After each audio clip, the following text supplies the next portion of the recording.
ఉత్తరాంధ్ర ప్రాంతంలో ఉన్నటువంటి ఉమ్మడి విశాఖపట్నం, విజయనగరం, శ్రీకాకుళం జిల్లాలకు సంబంధించినటువంటి 3 జిల్లాలకు చెందినటువంటి టీచర్లు దాదాపు 90% పోలింగ్ జరిగినటువంటి విషయం మీ అందరికీ తెలుసు. తద్వారా సరే ముందు నుంచి మా తాలూకా స్టాండ్, వైఎస్ఆర్ కాంగ్రెస్ పార్టీ తాలూకా స్టాండ్ కానీ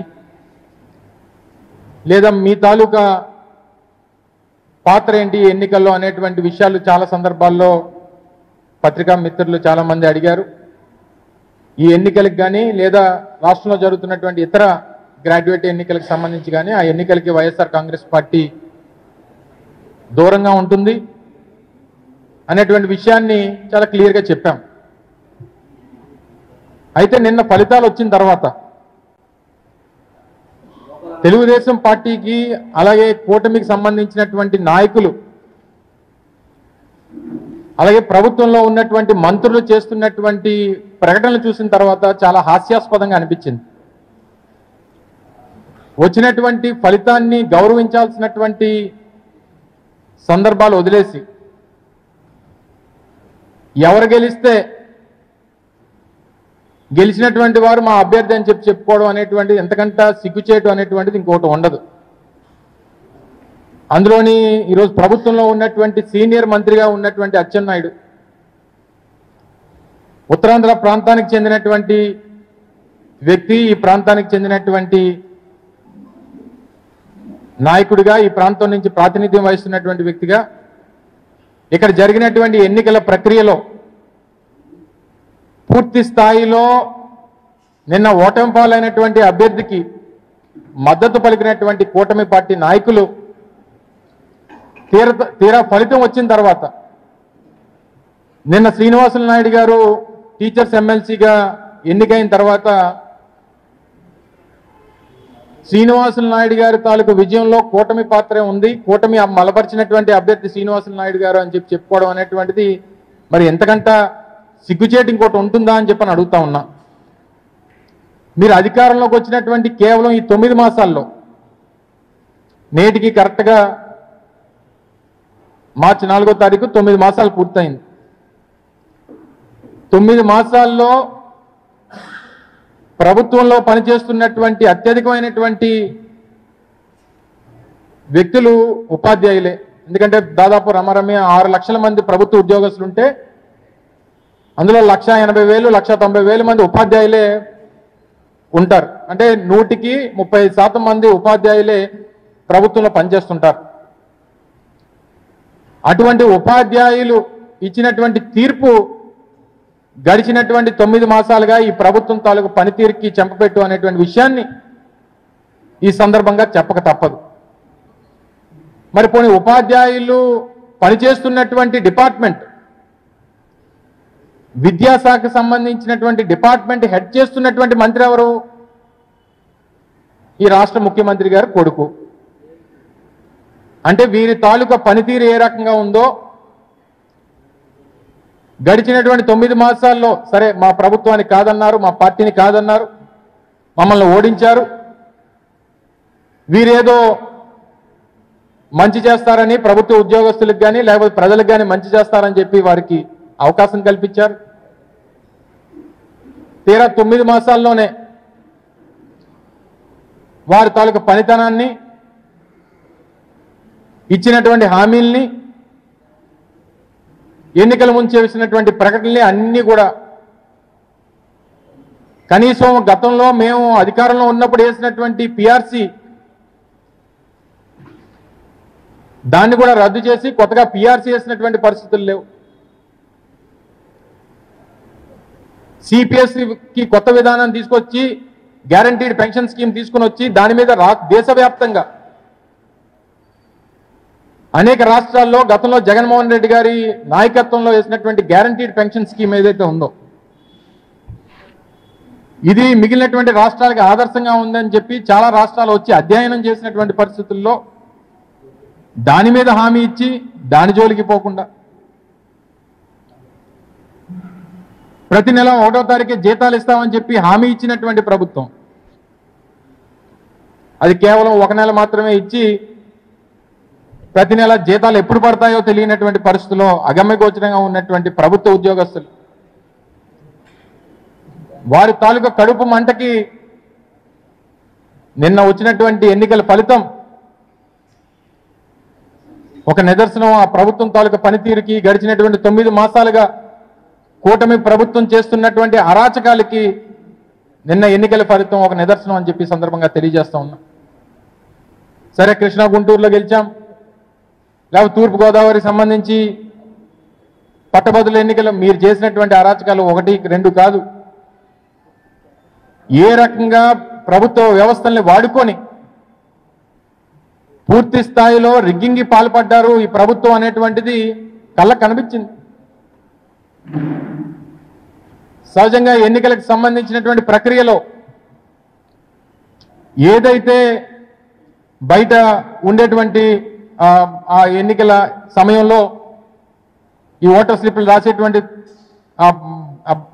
ఈ టేబుల్స్ ఏవైతే ఉంటాయో ఆ టెంట్స్ దగ్గర కూర్చొని వచ్చినటువంటి వారందరినీ ప్రలోభపెట్టి డబ్బులు ఇచ్చి బెదిరించి భయపెట్టి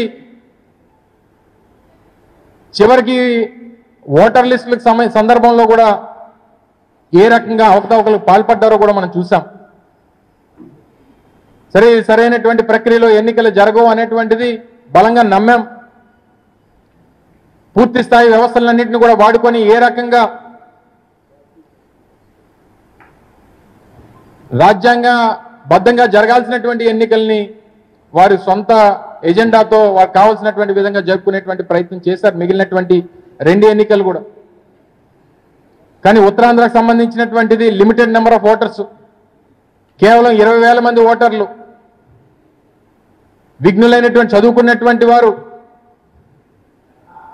పూర్తి స్థాయిలో వారికి ఉన్నటువంటి అవగాహనని వారికి ఉన్నటువంటి ఆలోచనలన్నింటినీ కూడా గడిచినటువంటి 9 మాసాలుగా ఈ ప్రభుత్వం తాలూకా పనితీరుకి వారు ఇచ్చినటువంటి తీర్పును చూసాం. సరే, ఫలితాలు వస్తుంటాయి. గడిచినటువంటి ఎన్నికల్లో మేము పరాజయం పాలయ్యాం, ఓటమిని అంగీకరించాం, ప్రజలు ఇచ్చినటువంటి తీర్పుని యాక్సెప్ట్ చేశాం, ప్రజల పక్షాన పోరాటం చేస్తామని చెప్పాం. గడిచినటువంటి 9 మాసాలుగా ఆ పని చేస్తా ఉన్నాం. పోనీ ఒక ఎన్నిక ఓడిపోయారు, ఉత్తరాంధ్ర ఎమ్మెల్సీ ఎన్నికలు, టీచర్స్ ఎమ్మెల్సీ ఓడిపోయారు, ఒప్పుకోండి. సరే, తప్పు చేశాం, ఉత్తరాంధ్రాన్ని గాలికి వదిలేసాం, ప్రభుత్వ ఉద్యోగుల్ని గాలికి వదిలేసాం, మనం పెట్టినటువంటి బడ్జెట్లో ఉత్తరాంధ్రకి ఏమి న్యాయం చేయలేదు, ఈ ప్రాంతానికి ఏం మేలు చేసేటువంటి ఆలోచన మాకు లేదు, మాకు అమరావతి తప్పితే వేరే ఆలోచన లేదు, మాకు సంపద సృష్టి అంతా కూడా అమరావతిలోనే చేస్తాం, మిగిలినటువంటి రాష్ట్రంలో మిగిలిన జిల్లాలు ఉత్తరాంధ్ర కానీ రాయలసీమ కానీ ఏమైపోయినా పర్వాలేదు. సరే, మీ ఎజెండా అది, ఆ విషయం చెప్పండి. ఓటమిని అంగీకరించామని చెప్పి ఒప్పుకోండి. అది మానేసి ఎవరు గెలిస్తే ఆయనే మా క్యాండిడేట్ అంటే ఎంత అన్యాయం అండి. మీరు అందరూ కూడా వెళ్ళుంటారు కదా అనేక పత్రికా సమావేశాలకి. గడిచినటువంటి 45 రోజులుగా ఎన్నికల ప్రక్రియ జరుగుతూ ఉంది. అనేక సందర్భాల్లో కూటమికి సంబంధించినటువంటి శాసనసభ్యులు కానీ, వాళ్ళ పార్టీకి సంబంధించినటువంటి నాయకులు కానీ, ప్రభుత్వంలో ఉన్నటువంటి మంత్రులు కానీ నేరుగా మా కూటమికి సంబంధించినటువంటి ఎమ్మెల్సీ అభ్యర్థి రఘువర్మ గారు అని చెప్పి మీరు ప్రకటన చేశారు.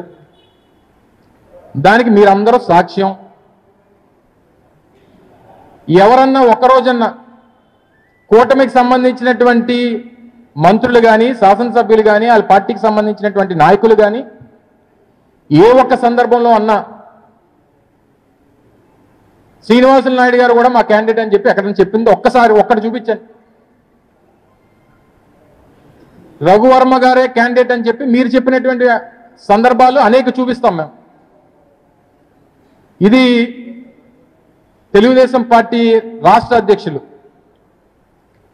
పల్లా శ్రీనివాసరావు గారి తాలూకా ట్విట్టర్ అకౌంట్. సో వారు మాట్లాడినటువంటి క్లిప్పింగ్స్ కూడా ఉన్నాయి, ఇవన్నీ చూస్తే సమయం సరిపోదు. ఇది పల్లా శ్రీనివాసరావు గారికి సంబంధించినటువంటి ట్విట్టర్ అకౌంట్. ఇది ఫిబ్రవరి 25వ తారీఖున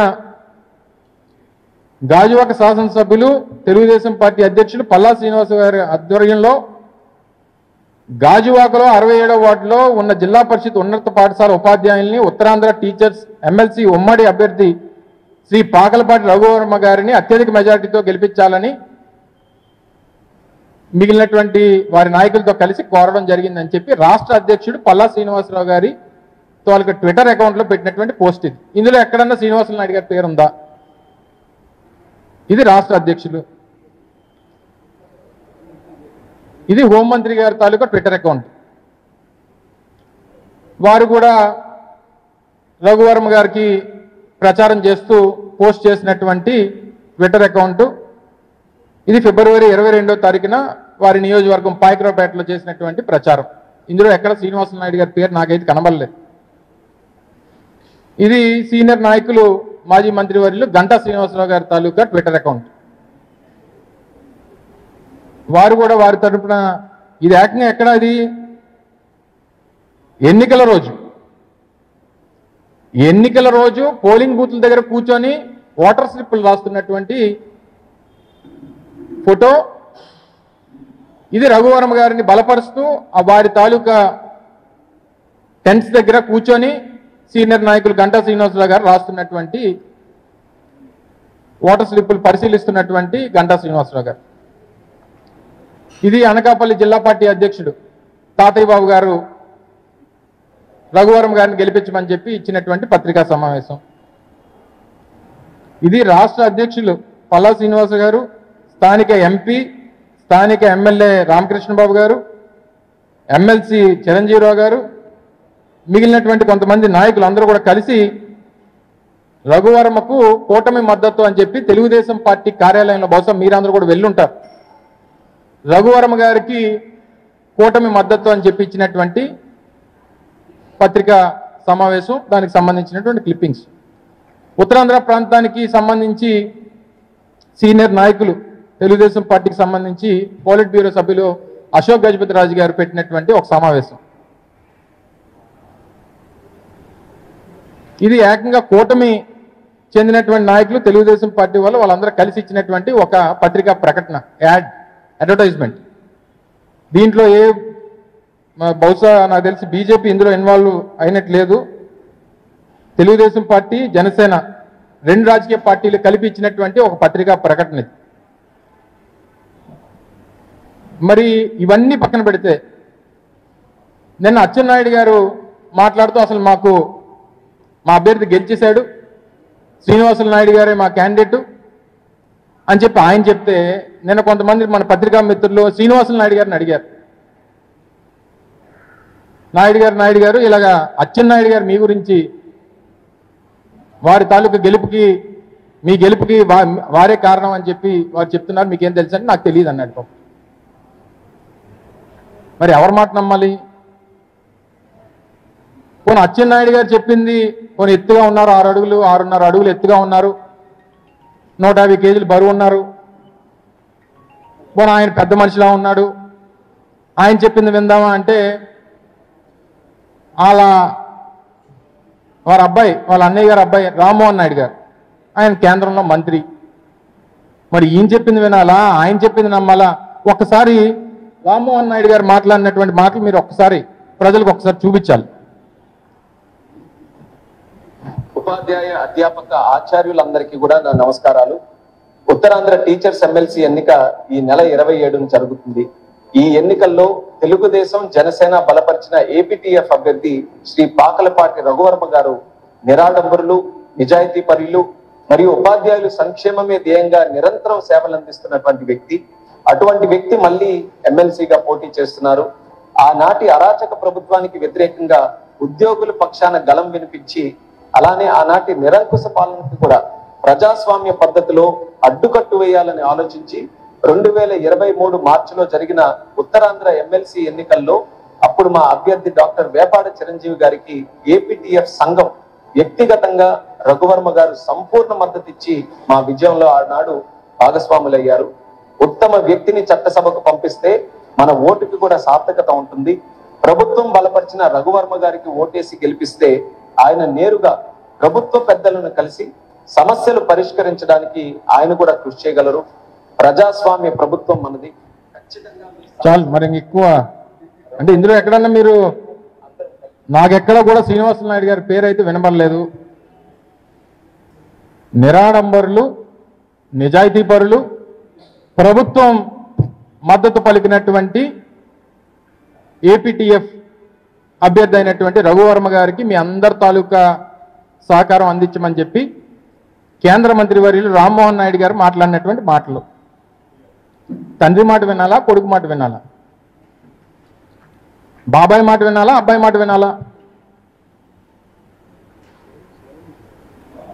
బాబాయ్ ఏమో శ్రీనివాసులు నాయుడు, అబ్బాయి ఏమో రఘువర్మ గారు, కూటమి అంతా రఘువర్మ గారు. లేదా అచ్చెన్నాయుడు గారికి తెలుగుదేశం పార్టీకి ఏదైనా గ్యాప్ వచ్చిందా? గతంలో ఆయన అన్నటువంటి పార్టీ లేదు, ఒక్క లేదు అన్న మాట ఏదైతే అన్నాడో దానికి ఏమైనా కట్టుబడి ఉన్నాడా? లేదు 6 అడుగులు ఎత్తు 150 కేజీలు బరువు ఉన్నారు కాబట్టి అచ్చెన్నాయుడు గారి మాటలే వినాలంటే మరి కూటమిలో ఉన్నటువంటి మిగిలిన నాయకులైనా సమాధానం చెప్పాలి. మళ్ళీ నిన్న శాసనమండలిలో కూడా నోటుకు వచ్చినటువంటి మాటలు మాట్లాడాడు ఆయన. నిన్న మా శాసనమండలి ప్రతిపక్ష నాయకులు సత్యబాబు గారిని, అలాగే జగన్మోహన్ రెడ్డి గారిని ఏ రకంగా మాట్లాడాడో కూడా చూసాం. సరే, దానికి ధీటైనటువంటి సమాధానం చెప్పాం. ఇవన్నీ కూడా చూసి మీరు ఉత్తరాంధ్రకి గడిచినటువంటి 9 మాసాలుగా, గతంలో ఇదే 1 సంవత్సర కాలం క్రితం మార్చి 5వ తారీఖున ఆ రోజు ముఖ్యమంత్రిగా ఉన్నటువంటి జగన్మోహన్ రెడ్డి గారు విజన్ విశాఖ పేరిట ఉత్తరాంధ్రకు సంబంధించినటువంటి అభివృద్ధి ప్రణాళిక గురించి ఒక డాక్యుమెంట్ను కూడా రిలీజ్ చేశాం. సరే, గవర్నమెంట్లోకి వస్తాం, మళ్ళీ అవన్నీ చేద్దామని చెప్పినటువంటి అభిప్రాయంతో అన్నీ చేశాం. అధికారం కోల్పోయాం. ఈరోజు ఉత్తరాంధ్రాన్ని గాలికి వదిలేశారు. మీరు కూడా కాస్త సహకరించాలి ఈ ప్రాంత అభివృద్ధికి. ఎందుకంటే గతంలో మీ అందరికీ ఒక చిన్న ఉదాహరణ చెప్తా. నేను మంత్రిగా ఉండగా, ఆ రోజు మేము ప్రభుత్వంలో ఉండగా, ఋషికొండకు సంబంధించి బ్లూ ఫ్లాగ్ బీచ్గా దాన్ని అనేక సంవత్సరాలుగా కాపాడుకుంటూ వస్తున్నాం. బ్లూ ఫ్లాగ్ బీచెస్ అనేటువంటివి యూనిసెఫ్ అలాగే యునెస్కోకి సంబంధించినటువంటి వారి కింద ఉండేటువంటి ఒక ఆర్గనైజేషన్ ప్రపంచ దేశాల్లో ఉన్నటువంటి అత్యంత క్లీనెస్ట్ బీచెస్, అంటే వరల్డ్ వైడ్ టూరిజం పెరగడానికి ఆ blue flag beach tag line ఉంటే అన్ని రకాలుగా కూడా టూరిజం పెరగడానికి అవకాశం ఉంటుంది అనేటువంటి ఉద్దేశంతో ర్యాంకింగ్స్ కానీ లేదా వాటిని నోటిఫై చేస్తారు. దాన్ని మరింతగా మెయింటైన్ చేయాలనేటువంటి ఉద్దేశంతో ఒక ఆలోచన అప్పుడు ఉన్నటువంటి అధికారులు, అప్పుడు స్థానికంగా ఉన్నటువంటి అధికారులు 20 రూపాయలు 30 రూపాయలు ఎంట్రీ ఫీ, పార్కింగ్కో ఎంట్రీకో ఏదో పెట్టాలన్నటువంటి ఆలోచన చేశారు. చేసి పెద్ద గగ్గోలు పెట్టారు. మీరు కూడా చాలామంది చాలా స్టోరీలు నడిపారు. ఆ రోజు మా నోటీస్ కూడా, ఆ రోజు నేను స్థానికంగా మంత్రిగా ఉన్నా, మా నోటీస్ తీసుకుని వస్తే వెంటనే అధికారులతో మాట్లాడి ప్రజల మీద భారం పడడానికి వీల్లేదు, అదేమైనా ఉంటే ప్రభుత్వమే భరిస్తుంది, దాన్ని మనమే అవసరమైతే 1 రూపాయి ఎక్కువైనా సరే మనమే మెయింటైన్ చేయాలి, ప్రజల మీద ఒత్తిడి తీసుకొచ్చేటువంటి ఆ భారం వేయకండి అని చెప్పి క్యాన్సిల్ చేసి నేనే ఆ రోజు ప్రకటన చేసినటువంటి సంగతి మీ అందరికీ తెలుసు. నిన్న మొన్న మీరు చూశారు, మొత్తంగా అసలు బ్లూ ఫ్లాగ్ బీచ్ అనేటువంటిది ఎత్తేయడానికి ఆ సంస్థ సిద్ధపడింది. తీరా చూస్తే 2 అధికారులని ట్రాన్స్ఫరో సస్పెండో చేశారు. అంటే ఈ పరిపాలన చేతకానటువంటి ప్రజాప్రతినిధులకి ఇటువంటి వివరణ వస్తే అధికారుల్ని బలిపశువులను చేసి వీళ్ళు చేతులు దుడుకునేటువంటి ప్రయత్నం చేస్తూ ఉన్నారు. ఈరోజు రాష్ట్రంలో, ఆంధ్రప్రదేశ్ రాష్ట్రంలో అత్యంత పేరుగాంచినటువంటి బీచ్గా, బ్లూ ఫ్లాగ్ బీచ్గా రిషికొండ బీచ్ ఉంది. మేము దాని మీద ఒక ప్రభుత్వ భవనం కడితే, ఆ పక్కన ఉన్నటువంటి కొండ మీద ఒక భవనం కడితే పెద్ద గగ్గోలు పెట్టేసి గోల చేసి ఏదో అన్యాయం అక్రమం ఏదో జరిగిపోయినట్టు గగ్గోలు పెట్టేసి ఈరోజు ఏకంగా మీరు అధికారంలోకి వచ్చిన 9 మాసాల్లో అసలు ఋషికొండ బీచ్కి ఉన్నటువంటి గుర్తింపునే లేకుండా చేస్తారు. మిమ్మల్ని ఏమనాలి? దయచేసి మిమ్మల్ని అందరినీ కూడా, మీడియా సోదరులందరినీ కూడా కోరుతా ఉన్నా, ఇది రాజకీయాలకు సంబంధించినటువంటి అంశం కాదు. స్థానికంగా ఉన్నటువంటి మన ప్రాంతం, మన ప్రాంత భవిష్యత్తు, మన ప్రాంతంకు ఉన్నటువంటి గుర్తింపు ఉన్నటువంటి కొన్ని ప్రాంతాలని కాపాడుకోవాల్సినటువంటి బాధ్యత మన అందరి మీద ఉంది. ఇది రాజకీయాల కోసం మాట్లాడుతున్నటువంటి మాటలు కాదు. మీరు కూడా దీని మీద పెద్ద ఎత్తున ప్రజల తాలూకు స్పందన తీసుకోవాలి. ప్రభుత్వం మీద ఒత్తిడి తీసుకొని రావాలి. వారు చేసినటువంటి చేతకాని చర్యల వల్ల ఈరోజు మన ప్రాంతం నష్టపోతా ఉంది. ఈరోజు ఉదాహరణకి ఉత్తరాంధ్రలో భోగాపురం ఇంటర్నేషనల్ ఎయిర్పోర్ట్ తీసుకొచ్చిన జగన్మోహన్ రెడ్డి గారు, మూలపేటలో పోర్టు నిర్మాణం జరుగుతూ ఉన్నా జగన్మోహన్ రెడ్డి గారు, నర్సీపట్నంలో మెడికల్ కాలేజ్ వచ్చినా, లేకపోతే పాడేరులో మెడికల్ కాలేజ్ వచ్చినా, విజయనగరంలో మెడికల్ కాలేజ్లో ఈరోజు సీట్లు ఈరోజు విద్యార్థులకు దొరుకుతూ ఉన్నా, లేదా ఉద్దానంలో కిడ్నీ రీసెర్చ్ సెంటర్ కట్టినా ఈరోజు ఉత్తరాంధ్ర ప్రాంతానికి ఇంత పెద్ద ఎత్తున మేలు చేస్తుంది వైఎస్ఆర్ కాంగ్రెస్ పార్టీ ప్రభుత్వం. విశాఖపట్నం నుంచి భోగాపురం ఇంటర్నేషనల్ ఎయిర్పోర్ట్కి 4 లేన్ల రహదారి నిర్మించి 6,500 కోట్ల రూపాయలు పెట్టి చేయాలని చెప్పి ఈరోజు ముందడుగు వేసాం. గడ్కరీ గారిని తీసుకుని వచ్చి శాంక్షన్ చేయించాం. అది ఏమైపోయిందో, ఏం జరుగుతుందో అధిగతి లేదు. బడ్జెట్లో మాత్రం 6,000 కోట్ల రూపాయలు అమరావతికి పెడతారు. విశాఖపట్నానికి ఏమో మాటల్లోనేమో ఆర్థిక రాజధాని, ఈ ప్రాంతం అభివృద్ధి అని చెప్పి మాటల్లో చెప్తారు.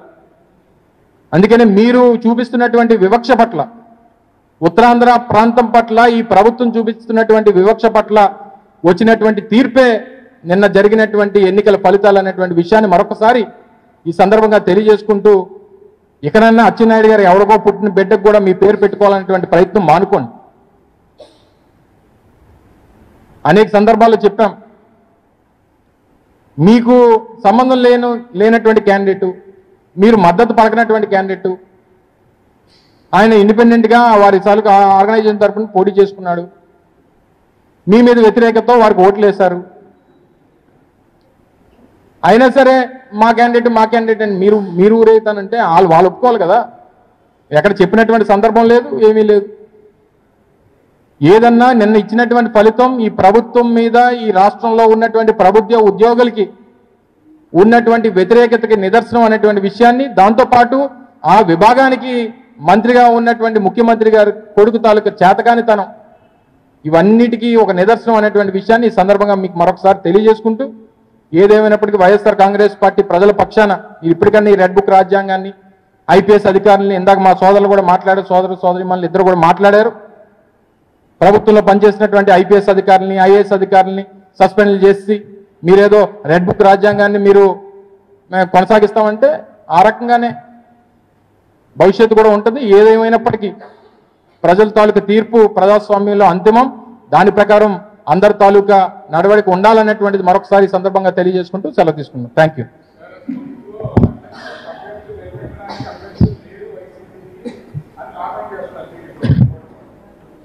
గతంలో ఎప్పుడు కూడా టీచర్కి సంబంధించినటువంటి ఎమ్మెల్సీల్లో అది ఆర్గనైజేషన్స్, వారి టీచర్ ఫెడరేషన్స్ అనేకమైనటువంటి ఉంటాయి. వారు పోటీ చేస్తుంటారు. ఏమైనా మద్దతు పలకాలంటే వారికి పలికేటువంటి సందర్భం ఉంటుంది. మేము తీసుకున్నటువంటి ఒక పాలసీ, మా పార్టీకి సంబంధించినటువంటి పాలసీ మేము తీసుకున్నాం. మొన్ననే ఎన్నికలైనాయి, ప్రజల్లో ఇచ్చినటువంటి తీర్పుని మేము అంగీకరించాం, దాని ప్రకారం నడుచుకుంటున్నాం. ఆ రకంగానే ఈసారి ఎన్నికలకు దూరంగా ఉండాలని చెప్పి నిర్ణయించుకున్నాం. వారు చేస్తున్నటువంటి అరాచకమైనటువంటి పరిపాలన గడిచినటువంటి 9 మాసాలుగా చూస్తున్నాం. తునిలో జరిగినటువంటి ఘటనను చూసాం. వైఎస్ఆర్ కాంగ్రెస్ పార్టీకి చెందినటువంటి కౌన్సిలర్లు అంటే కాస్త కూస్తో ఆ ప్రాంతంలో నాయకత్వం వహిస్తున్నటువంటి నాయకులను కూడా బెదిరించి ఏ రకంగా ఇబ్బంది పెట్టారనేటువంటి ప్రయత్నాలు చూసాం. సో ఇవన్నీ చూసిన తర్వాత ఎన్నికలకు దూరంగా ఉండాలనేటువంటి నిర్ణయం తీసుకున్నాం. ఎన్నికలకు దూరంగా ఉన్నంత మాత్రాన ఆ చేతకాంతనమో, లేకపోతే బలం లేనితనమో, లేకపోతే బలం లేక పోటీ చేయలేదని అనుకోవడం అమాయకత్వం. సో ఇవన్నీ కూడా రాజకీయాల్లో పరిస్థితులు బట్టి కొన్ని నిర్ణయాలు పార్టీలు తీసుకుంటుంటాయి. ఆ పార్టీ నిర్ణయాల్లో భాగంగా మొన్న ఎన్నికలకు మేము వైఎస్ఆర్ కాంగ్రెస్ పార్టీ దూరంగా ఉంది. ఏదేమైనప్పటికీ ప్రజలు అంతిమంగా ఇచ్చినటువంటి తీర్పుని ఎవరన్నా శిరసావహించాలి, దాని ప్రకారం ముందుకెళ్ళాలి. దాన్ని బట్టి మన తాలూకా ప్రవర్తన కానీ లేదా మన పరిపాలన విధానానికి మార్చుకోవాలనేటువంటిది తెలియజేస్తూ ఉన్నాం.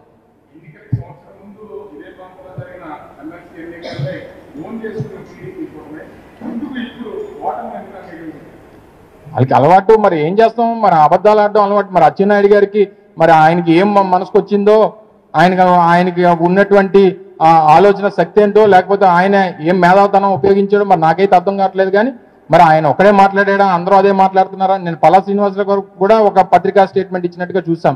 శ్రీనివాసులు నాయుడు గారి తాలూకా విజయం మా విజయంగా చెప్పుకున్నట్టుగా కనబడతా ఉంది. సో ఇవన్నీ కూడా సరే, దాన్ని ఏమనాలని మరి ఆయనే సమాధానం చెప్పాలి. మరి ఆయన ఎక్కడన్నా ప్రచారం చేసినట్టు శ్రీనివాసులు నాయుడు గారికి ఎక్కడన్నా చూపించమనండి. మరి ఆ కూటమి ఎక్కడన్నా మద్దతు పలికినట్టు చూపించమనండి. నేను ఇన్ని చూపించాను కదా, వారి అబ్బాయి మాట్లాడిని చూపించాను, వాళ్ళ నాయకులు మాట్లాడిని చూపించాను, వాళ్ళు ప్రచారం చేసినటువంటి ఫోటోలు చూపించాను. శ్రీనివాసులు నాయుడు గారికి ప్రచారం చేసినట్టు ఒక ఫోటో చూపించమనండి వాళ్ళని.